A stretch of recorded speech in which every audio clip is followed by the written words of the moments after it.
सांगायचे आहे।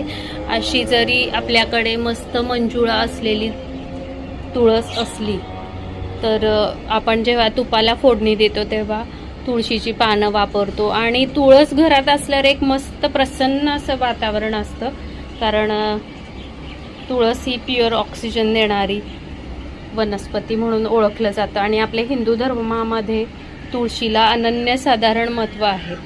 तर इथे जर तुळस जळून गेली तर नर्सरीमध्येच ती आणायला जावी लागते, कधी कधी नर्सरीमध्ये अवेलेबल नसतेच।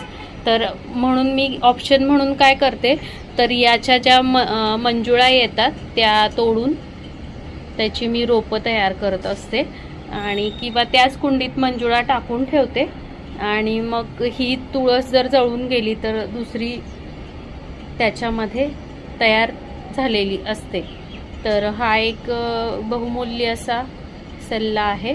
तर तुम्ही बघाल, अजून मी या ठिकाणी देखील मंजुळा टाकून एक तुळस तयार केलेली आहे। इन केस ती तुळस जर जळून गेली तर याची देखील छान छान रोपं तयार झालेली आहेत, तर मग ही देखील आपल्याकडे अवेलेबल असावीत म्हणून।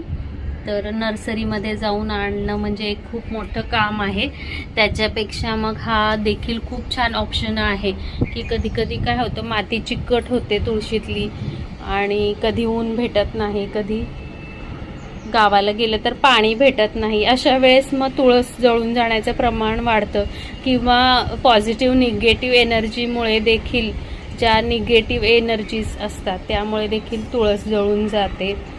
तर त्यामुळे तुळशीसाठी हा छान ऑप्शन आहे। तर मैत्रिणींनो, व्हिडिओ कसा वाटला कमेंटमध्ये नक्की कळवा।